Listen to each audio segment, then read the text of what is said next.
Let's move to fiber. Oh, Only okay. 5% of people I read in the US meet the Institute of Medicine's recommended daily target of 25 grams for women and 38 grams for men, which you think is low. Sounds low to Yes. me now that I've been on Yeah. a whole food plant-based diet for a long time. Yes. What uh why is fiber so important? And because no one's focused on it, right? Everyone's focused on protein. Why do we need to Right. flip the switch and focus on fiber? So fiber does a ton of things, and then, so there's two broad categories of fiber. There's soluble fiber, which absorbs water and kind of turns into a jelly, like a gel-like mass, if you will. And then there's insoluble fiber, which kind of passes through intact. So both have health benefits. They can, regular bowel movements, not being constipated, decreasing your risk for hemorrhoids, things like that. But also markedly decrease risk for colon cancer. But most important, what we're understanding now is the role that fiber plays as a prebiotic to feed a healthy gut microbiome. But it does a lot of other stuff. It attenuates sugar. So again, this gets back, you kind of alluded to this earlier about the mangoes. Yeah. It's the package the mangoes come in, right? So mango juice doesn't have fiber. That sugar is absorbed very quickly and spikes our insulin. A mango, though, the sugar in the mango is embedded in the mango and along with fiber. So it's fiber actually slows the progression through our digestive tract of food. So that sugar is absorbed much more slowly. And in fact, the way it does that is it activates the GLP-1 receptor, which is the same thing that Wegovy does. So fiber is actually nature's Wegovy, right? I mean, you said earlier, nature's an amazing thing, and so fiber plays a ton of role. So cancer risk, heart disease risk, gut microbiome, which is that's a whole talk in and of itself. And you're right. I would say I usually recommend 40 to 50 grams of fiber a day. But again, it's back to this ultra processed food. We take food apart, we throw out the fiber, we reassemble it, and it's terrible. If somebody's starting out, let's say they're only getting the 25 for women, or maybe they're getting less, maybe they're getting 15 or something. Yeah. That's about average. That's, oh gosh, that's so low. Because I think I'm upwards of 80. Yeah. I've counted it before as I got, it's and that's right. That's right. Yeah. Same. I have no problem, as you probably don't either, right, with any sort of digestive bloating, gas, but so many people do when they start out.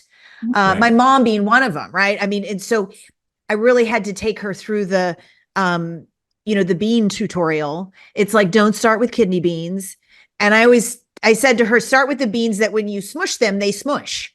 Yeah. Right. It's hard to, it's kidney beans kind of like, resist the lentil bean, soybeans. They just kind of, so Karen, how do you recommend that people start to sneak, the fiber into their recipes, into their diet in a way that won't have them doubled over after eating, right? And so they can ease their way into putting a lot more fiber in their diet. Betsy, I like you so much. I'm so gonna geek out about this. This is one of my favorite topics. Our audience is pretty hip to this stuff, so you can go big. Yeah. All right, cool. So I like to say the fiber is my favorite F word. Sometimes your second favorite F word, depending on how I'm behaving. Potty mouth people. True story. My sister. So this is kind of a big thing to unpack, but I'll, Reader's Digest version, of course. So you are correct when you were talking with your mom about you want to go with a smaller bean or a smushed bean. It smushes easily, yes, because then you know that it's gonna smush in your stomach easier and you won't bloat so much. And I know that bloating is also another, we can talk about that. But what I like to do is I've created this little kind of tutorial. It's called the fiber formula. And so I talk with people and I say, okay, listen, we need to train your gut. We need to train your body to accept and break down this fiber. You can't do it in one night.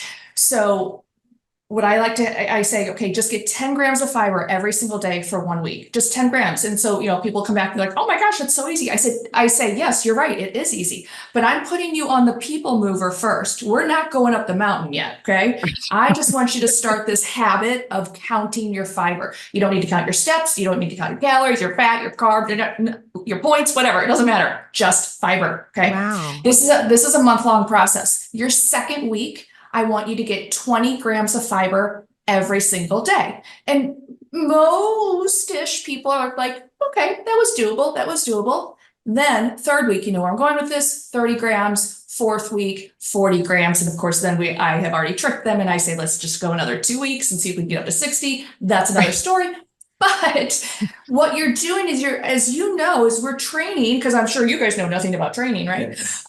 We're training your gut. And I tell people, listen, if you have not been to the gym ever, or in like 2 weeks, and you have just done one hell of a workout and you wake up the next day and you're so sore, no, you're not saying, oh, I shouldn't go to the gym anymore. That's not good for me. No, you say, No. yeah, I worked out. I'm getting back on the horse, right? Now, but when people eat too many beans or raw vegetables, anything that's really hard for your body to break down, they start using that first F word on me because they say, oh, I can't do this. I can't eat these healthy foods because my body doesn't like it. Well, no, not right now. It doesn't. You need to train yourself.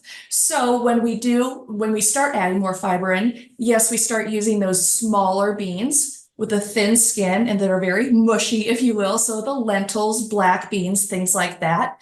And then also I don't start people on raw vegetables because that again can be pretty tough to break down, right? So a light steam on the vegetables. And then also with the beans, you don't have to go straight to the bean and eat it. You can make black bean burgers. You can make Yeah. hummus. You can make these things that are almost, really pre-digested. So your body's not doing really as much work as it will be able to do later. I love Yeah. how you think about this and how you present this to people. Right. Thank It's, you. it's the idea that you wouldn't, if you decided you wanted to run a marathon, you wouldn't go run 20 miles the first day, right? You would run a couple miles in the future. So that's the fiber formula. And this is all actually what's happening is it's gut microbiome. The reason people get all this disrupted, this gas and bloating and such is because they don't have enough of the right bacteria to digest the sugars and the fiber in the beans. And so you've got to stop feeding those gut bacteria, fat and sugar and salt and all that, and start feeding them healthier foods. But there's a process to kind of redevelop or train, if you will, your gut microbiome.